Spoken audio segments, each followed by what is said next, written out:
The first year that I taught school, I quit every Friday because it was so hard. It wasn't hard exactly, it was just, I had two preparations because I was teaching American history and world history. And I was teaching the 9th and the 11th grades. And I wasn't much older than some of them at the time, although I was older than they thought I was. And they'll give you a pretty hard time if you let them. So it was a struggle, but apparently after Christmas I had won the struggle and went on to thoroughly enjoy them, and I'm still friends with lots of them and hear from them, and just really and truly I enjoyed every minute after that. Let's see, 1978, I guess, 77 to 78. Well, I continued my interest in history, and then Dennis Lawson with the Race Museum was the first director of the Race Museum, and they had just written, Dr. Rogers had just written his book, Georgetown County History, so Dennis taught a Georgetown County history course from the book, which I took, because even living here, you don't have it under one cover or collected or one thing and another. So he taught it and I took it, and I thoroughly enjoyed it and recognized lots of possibilities with Georgetown and lots of things that I certainly hadn't known and so forth. So we're very indebted to Dr. Rogers. So when Dennis took the job, I think he went to Charleston with Drayton Hall, I believe is where he went from here. I'm not sure, one of them. Anyway, so there wasn't anybody to teach it.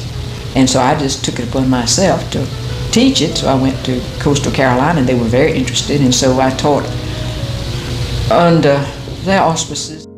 You have to be very careful in the sense that people remember the same events differently, or that the stories are passed down differently. And so I always say, according to my information or something of that sort, because you say, well, now I remember so and so and so and so.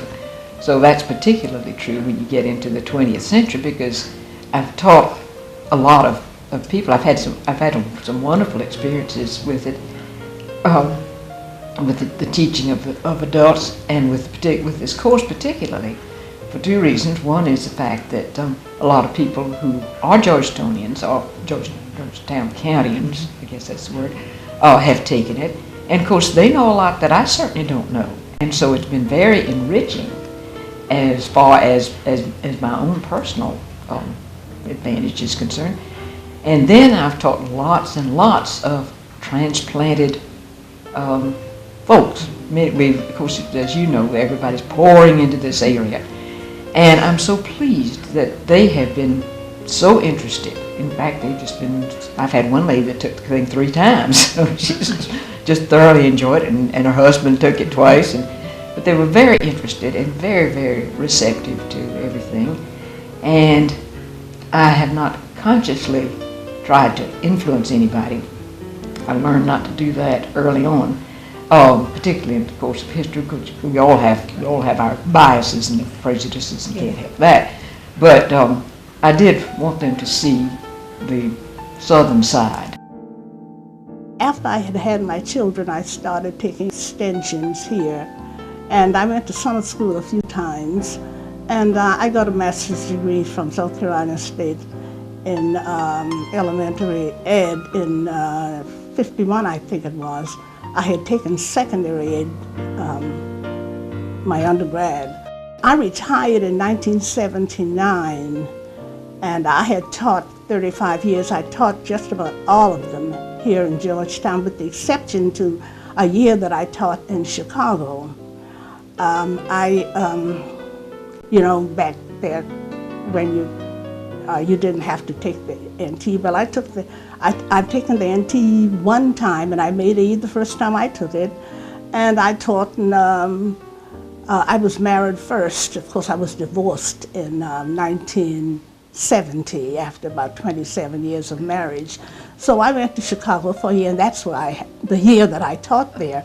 And of course, I was required to take the NTE again because it wasn't recent enough. And of course, I made another A, and I was really surprised because I had had a lot of problems on my mind.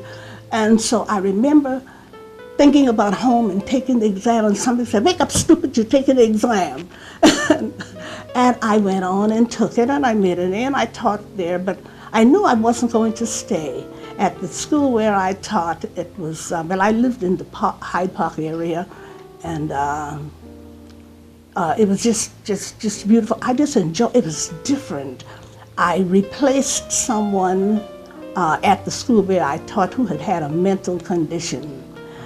Previously, I was interviewed for another school, and I remember talking to the principal, and he had a vacancy for the 4th grade. And I guess they heard that many teachers from the South couldn't read well or write well. So he said, I kept saying, he said, "Now this is not required by the Board of Ed in Chicago, but would you just write me a little something?" So I recalled taking school and community and the 3 institutions that were important to a child: the home, the church, and the school. And I wrote that and handed it to him. It was punctuated and everything, and he read it and his mouth hung open.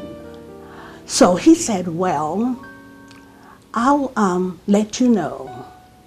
And so he never called me, and I wondered why. But what I'm trying to say is how God works things out for you.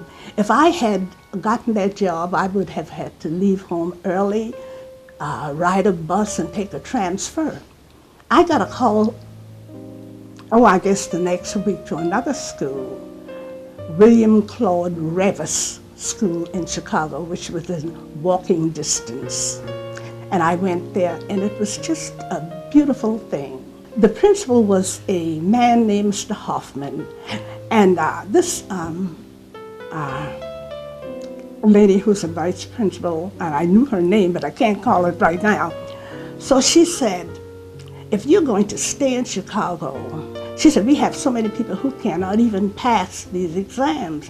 She said, "We need some women for vice principals." She said, "If you're going to stay here, I'll see that you get in within the next 5 or 6 years." So I thanked her so much because I thought that that was saying something to the education system in South Carolina. Because when I went to the Board of Ed at 227 LaSalle Street, they didn't want to pay me for my master's. They said if I had graduated from the University of Chicago, which I took some courses later on, but, or they named some of these big universities. She said, maybe, but I don't know about that school. So they told me if you had something in my purse, I had a transcript of my graduate, and when I took it out and they saw those A's and B's, they started paying me for my master's from South Carolina State. They didn't pay me on the level that I should have been paid, but it was much better than if they hadn't. I had graduated from Winthrop in, I planned to graduate in journalism, but changed my mind my junior year and ended up graduating in sociology, but never did a day's work in it. But at the time, all these veterans were coming out, and I thought, well, I'll never get a job in journalism. But I did, and so I worked on the News and Courier, and then Lancaster News. And then I came back to Paula's after, I'm trying to think whether it was a year or 2 years in Lancaster. I think it may have been 2 years. And I got the idea for writing this book on Georgetown plantations. It came out in 1955, December of 55. And I got married in 1956, moved to Charleston. And Worked at that time as a parish secretary, would you believe, at St. Michael's Episcopal Church for 7.5 years, and had the best time just working. It was a pleasant kind of job. It was a fun kind of job. Of course, you can starve to death working for the church. It's a good thing that was a second income. My daughter came along. I have just the one child. And at the same time, I did this book on, Strom Thurmond asked me about doing a book on, he was a cousin of my husband's, about doing a book on his wife, Jean. Somehow he thought that would just be a terrific thing. And talked to him about it, and somebody at Winthrop had given him my name, and I talked to him about it. Anyway, I thought, well, I'll see what I can do. And really, to get it published, I had to, this New York publisher, who was a conservative, had to change the focus from just her to really to him. And so that book came out. And but the Plantation book is really the book that's had the great appeal. I taught school after that. When my daughter came along, my husband said, you need to get into something where you can have your afternoons free. What about teaching school? I had never thought about teaching school. As a matter of fact, when I went to Winthrop, my mother, who said you really need to get some ed courses. You never know when you'll want to have them. You'll teach. I said, I will never, ever teach. Never. I visualized myself being just a famous journalist. You know, I said, I'll never teach. Well, I ate every word I ever said. Every pronouncement I've ever made, I've had to eat. And so there I was in Charleston. So I got, the Citadel had just started this graduate program in the MAT, you know, Master of Arts in Teaching. So I got into that, and so I got a Master of Arts in Teaching degree at the Citadel, and taught for 10 years at a private school in Mount Pleasant, which is now out of business. The building there is now part of the city headquarters. I taught English and history, and I've taught anywhere from 7th grade up through seniors. I enjoyed the history immensely, but in English Lit, didn't care. You have to teach grammar, but it's not fun. And the people, I remember one 9th grader one time came to me, and he wanted to know why he had to learn this and that about English grammar. And he said, I think I already know enough to get along in the world. And I said, you tell me that 4 years from now. Well, he came back about 3 years from that and said, I think maybe I see what you mean. I know. But it was really great fun. And I used to love 8th graders. They were so interesting. They're neither fish nor fowl, as you can imagine. Age 13, going on 3, going on 33, maybe all within a spell of about a half an hour, you know, that changeability. And they used to educate me. Every autumn I would have these expressions, like, for instance, the expression gay, which used to be perfectly good, and you'd teach poetry and you'd have these words and they would all snicker, and they'd say, you just can't use that anymore. And one thing and another, so every autumn they had to update me on the latest things that you could say and not say without getting into deep trouble. But I enjoyed it. My teaching career began here in Georgetown. I believe my first assignment was over at the old Howard School, where I taught, I believe, a history course. It's been so long. A history course. And then I left there and went down into the Santee community, where I taught elementary education. And Mrs. Pauline Lawrence was my principal, and she is the mother of the chairperson of our school board now, Charles Ann Button. I think I had a baby, my lawyer at that time, and it stopped out. And then when I went back, I went to Choppy. I was one of, Choppy opened its doors as a school out in rural Georgetown in '56. And I was one of the original faculty members there. And my assignment there was biology. I was certified in general science, biology, elementary education, and home economics. So I had 4 certifications. Always worked with a master's degree and an A on that teacher's exam. I've been teaching voice and piano for 43 years and have enjoyed every moment of it. still teaching, have cut down from 35 students to 6 students by choice. I've performed all over.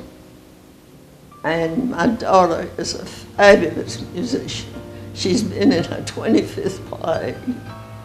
Belongs to a chorale of 150 voices. She's usually the guest soloist. My granddaughter is a marvelous musician. Now what else? Professor Beck offered me a job teaching back in my hometown at Howard School. And my first year teaching, the kids who were in school then knew me because they were like 3 or 4 grades below me. I was just 4 years ahead of all the oldest kids who were there.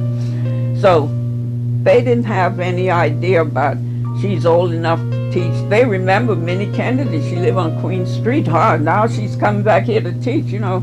So the kids in my class used to threaten to beat me up, you know. But I wasn't afraid anyhow. So anyway, that went. And then maybe a year later or something, when I came back, Professor Beck gave me a job. It was teaching 7th grade.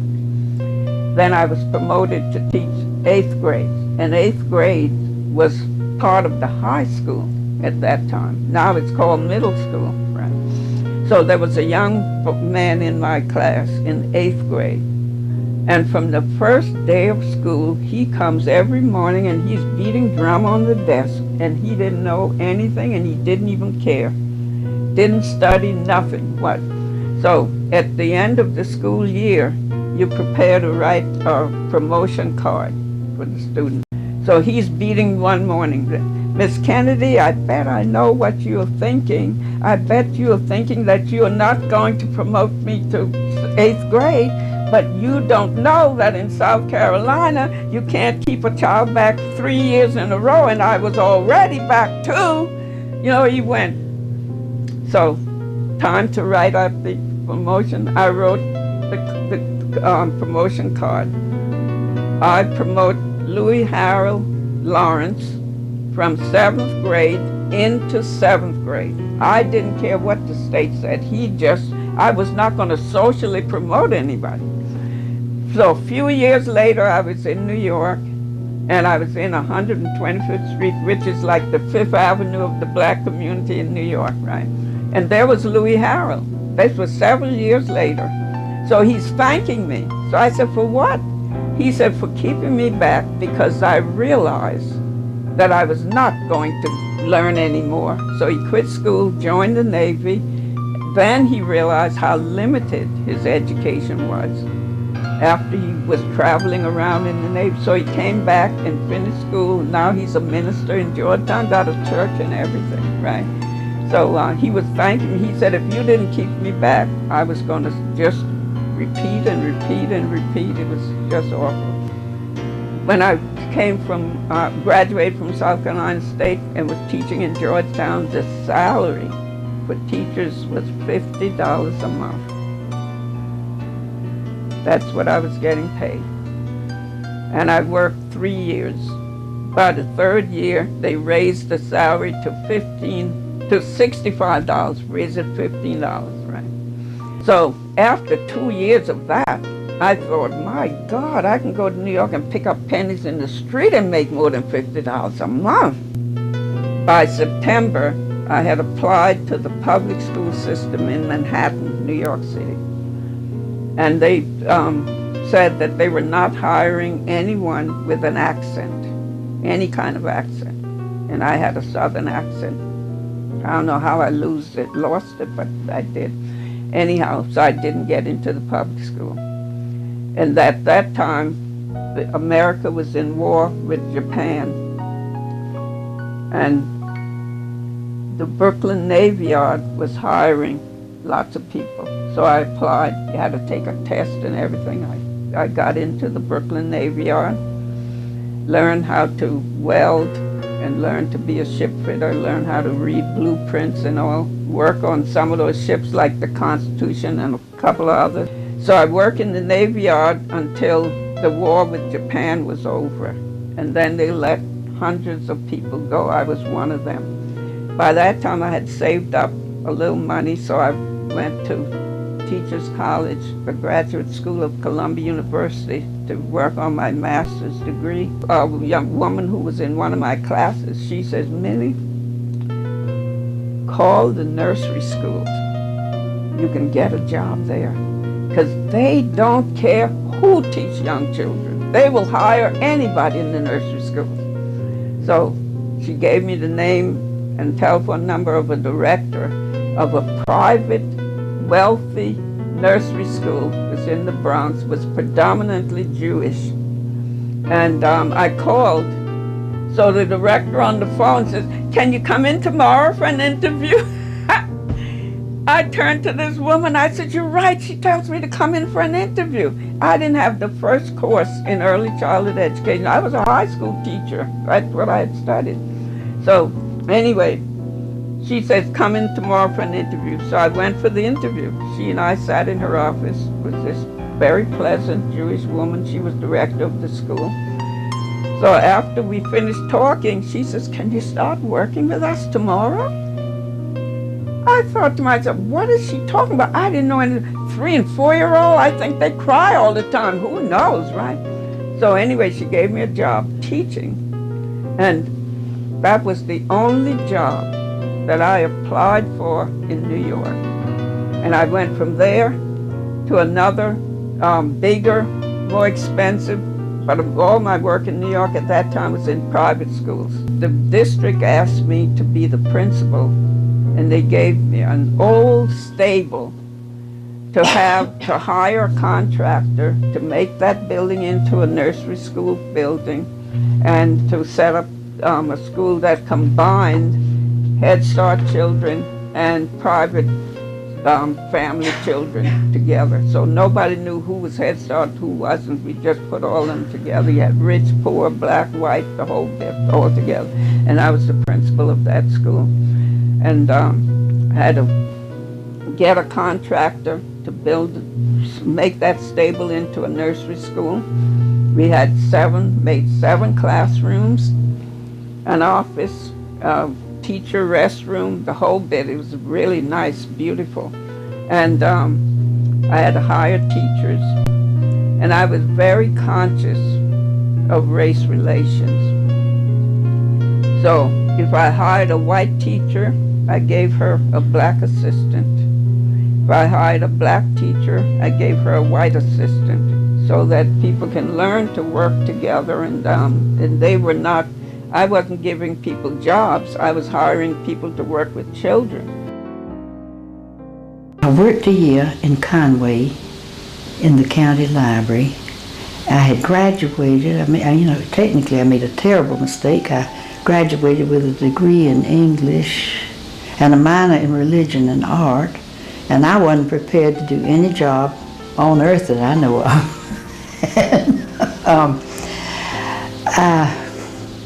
Mama, fortunately, had made friends with the young woman who had come to Conway as a trained librarian. Conway was ahead of us. They had hired a young woman to come there, and they built a beautiful new county library.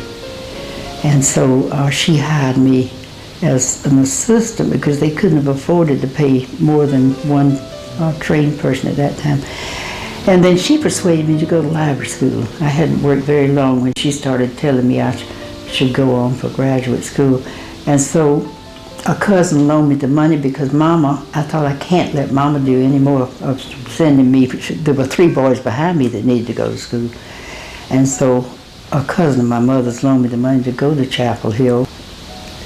She said, the government has a program that if I were your age, I would take advantage of it because you could travel and more than you would ever be able to travel on your own.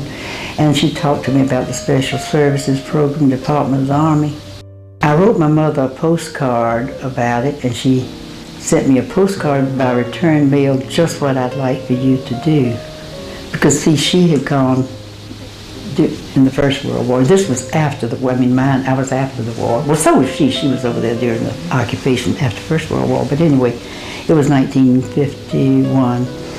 And I had a friend from Kentucky who also, Miss Kelly, the dean, had persuaded her to go. So we were going to go together, but Lord, her family just told her absolutely no. And I've never understood how I managed to, having grown up in Merle's, how I managed to decide to go on alone. My sister recently said, I just don't know how you did that, but I'm glad I did. It was a wonderful experience. And as Miss Kelly, the dean, had said, I was able to travel a lot that I could never have managed in another way.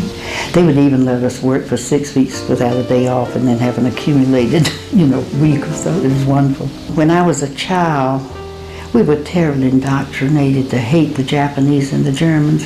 I think it was more fear than hate, but we certainly were well indoctrinated to fear them. And I really did believe, when you'd see copies of Life magazine is the thing I remember that was so frightening because, as they found prison camps, for instance, and then there were photographs of these people who had starved. Also, anyway, had we had television then, I don't believe people could have survived what they would have seen. But I guess after the war, I still had this feeling about Germans. It was wonderful to get over there and have these just great people working in the libraries with me, and I loved them. And of course, always fear is what causes us these prejudices that we all have. I was on the street in Hamburg, and a German man walked by me. I was in uniform, but otherwise he might not have known I was American. But he walked past me, and then he whirled around and he spit in my face and he said, "Sie stinkt, sie stinkt, sie ist Amerikanisch." And so he was hating me only because I was American, and I thought, well, probably his home was bombed, and maybe his wife and children were killed, or maybe he lost all of his family in the war, maybe, no telling what had happened to him. But he hated Americans, obviously, and Hamburg had been bombed a lot, so, but I think it never hurt me to have a German spit on me and let me know he hated me because I was American. After graduation, I got a job teaching in Andrews, South Carolina, and I taught the 5th and 6th grades. And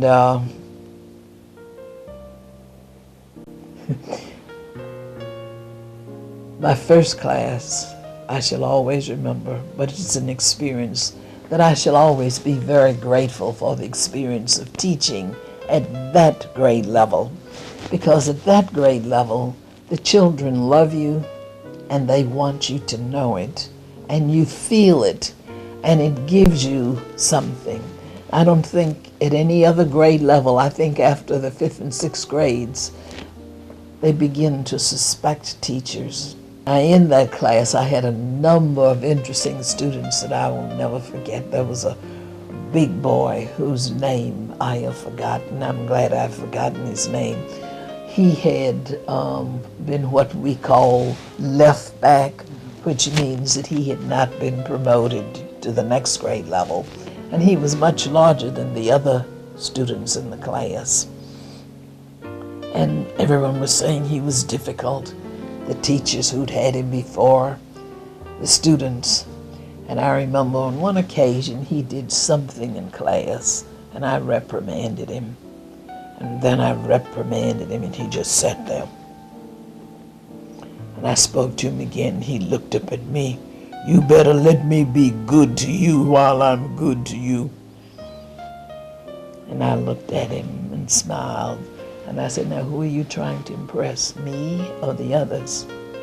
But just in case you don't know it, your classmates who are laughing and egging you on, they are laughing at you, not with you. And why don't we fool them and not let them laugh?" And he began to soften, and he did what I asked him to do. And I never had any trouble out of him. Never had any trouble out of him after that. And the principal had to take all of the teachers, or did take all of the teachers who were from out of town. and there were about 4 or 5 of us who lived there.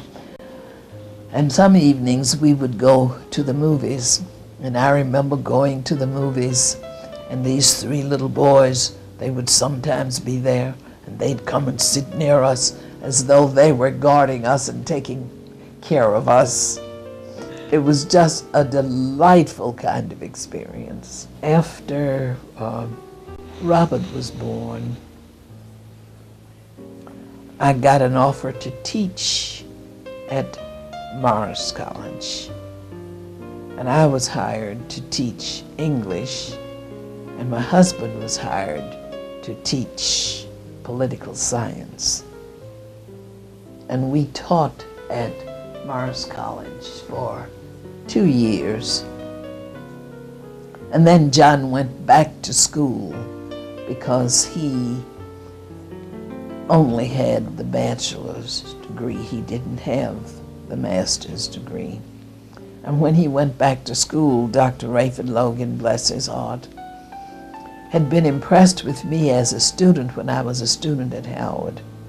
So he made it possible for me to teach in the history department while John was a graduate student in the political science department. And then after John graduated from political science, he went to work for labor. He'd always been interested in that. And he became, he worked with the CIO. And about that time, we separated. And of course, my main concern was to get a job. And my sister Zelda came and got my son Robert and brought him to Georgetown. And then I started looking for a job. I was hired in the Bursaw's collection office at NYU. And I worked until 5 o'clock and then went to school from 6 to 10. I got a telegram from an ex-classmate at Howard University who had become president of a school in Texas.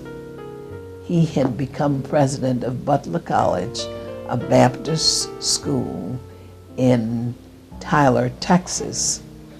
And he offered me the position of Dean of Women and instructor in social science. He offered me the magnificent salary of $200 a month and room and board. And when I went to Butler and saw the school and saw what I would be expected to do, I was initially very disappointed, and I would have walked back home if I could. But then I had no alternative but to stay, and people were so kind, and I learned not only to like it, but to just love it. And then my father wrote and told me that, well, he thought perhaps he'd like to ask if I would let him adopt Robert. Oh, no. I told him, no, sir, that I would have to rear him. So I resigned in Butler and came here and taught English at the Howard High School in Georgetown for 1 year. And then I received communication from Jarvis Christian College in Hawkins, Texas, offering me a position as director of student life and again instructor in social science and the instructor in social science.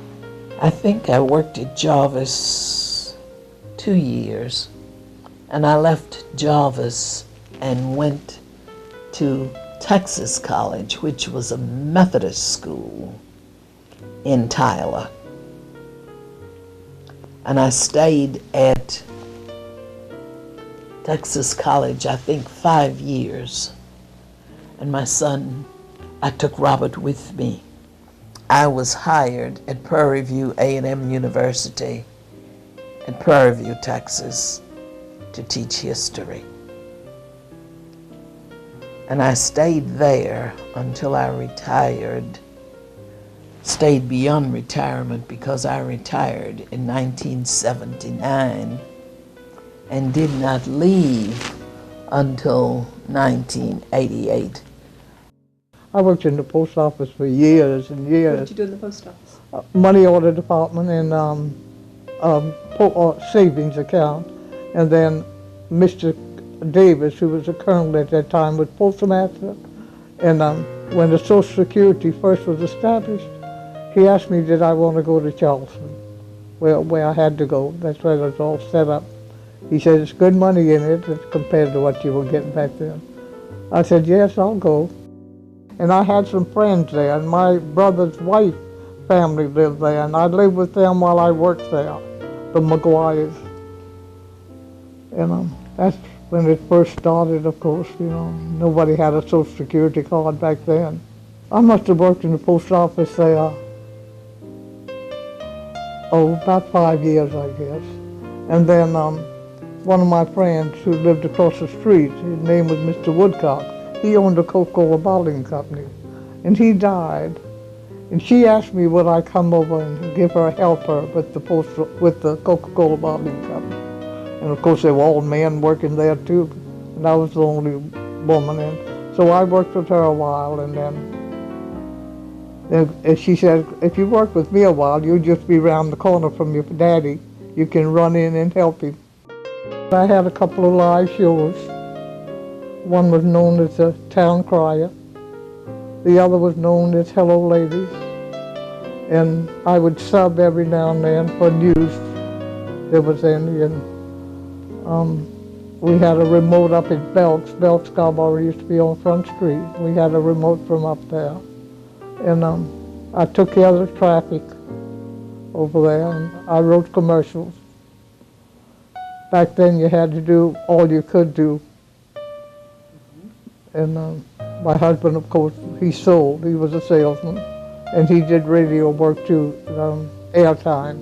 Well, we did a little bit of everything on the Town Crier. We had birthdays, we had weddings, we had ball scores from the previous night, we had marriages, we had all local news, anything that pertained within the area of 100 miles, I guess. And people would bring in church announcements and things like that. And we had most anything on the Town Crier. Hello Ladies, we did a remote from Hello Ladies. And it was a matter of, we all had a little joke every now and then. And we'd talk about people we know didn't mind being talked about. And I remember one time someone said something about Bob Mayer, who used to be the undertaker at the time. And I said, well, you know, Bob, you know how he signs all of his letters, eternally yours. What story sticks out was back in 1954 when I was there at that time, and I was some friends of mine from that I knew and went to school with came over, and they said, we'd like to talk to you, and said, you mind going on the air with something we have? And I was made Woman of the Year. Well, it was one of the most fascinating jobs I think anybody could go into, especially back then when there was no other means of communication except the paper or something like that, and we were just a daily thing, see, and continuously, you know what I mean? And it was different, it was just different, and everybody knew you, and you knew everybody.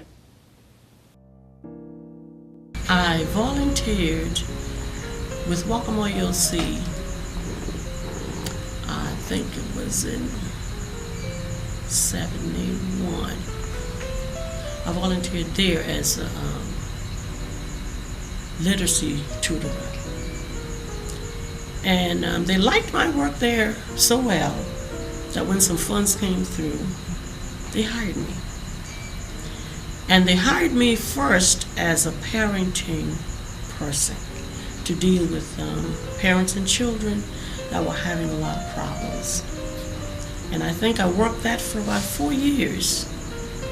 And then they changed into, I think it was a housing program. And with the housing program, we built within the communities, with the community help and churches, we built 4 houses for people from the ground. There were families that houses were just deplorable. You wondered how they could live in it. So I was a community outreach, and I went to the communities and the churches, and I says, look, we should be able to do something to help our community. And I'm not talking about the government help, I'm talking about the community help and the churches coming together. And we formed an organization, we formed a community group. And we did fundraising, we wrote letters to churches, and this is, we need to get each church to give us from $100 to $200. Some gave and some didn't give. Then we started doing dinners. And we had many of the other races to come in and says, look, I'll draw up the blueprint free. I'll buy all the nails free. It was just a community collaboration coming together with everybody. And those families. And in fact, one of those ladies today, she is in church after she got home, started going to church and Sunday school, and still goes to church and Sunday school. And now I'm working at Waccamaw. I worked at Waccamaw. Now I'm just getting a promotion, and I'll be working as case management. With case management, I'll be selecting families, or the girls in the office, if either one of us come across a family that need job, housing, education, medication, whatever their needs are. We'll be working along to fulfill that need, to bring them from unemployment to employment, no education to education, poor health to good health, if they follow the leadership. Because what we'll be doing, we'll be finding doctors to work with them. We'll be putting them into schools, helping secure grants to go to school. And we'll be, if they have children, we'll be finding babysitters. And we will, if things go accordingly, we'll be paying for these until we get them to where they should be.